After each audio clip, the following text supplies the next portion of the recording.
Juda ham g'alati bitta voqea bo'ldi. Xullas, mana bu yerda bitta paketda ro'mollar turgan ekan. Biz hech topolmadik. Kim tashab ketgan, kim berib yubordi debdi Oyjon bilan.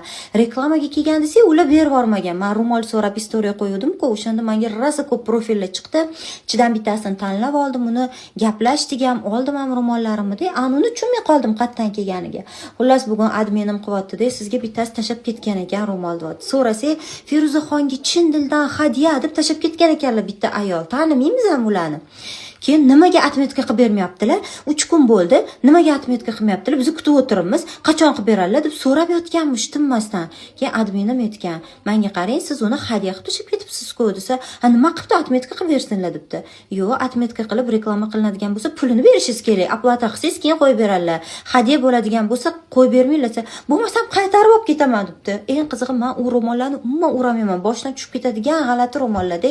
Qo'yib qo'ydik, olib ketadilar endi.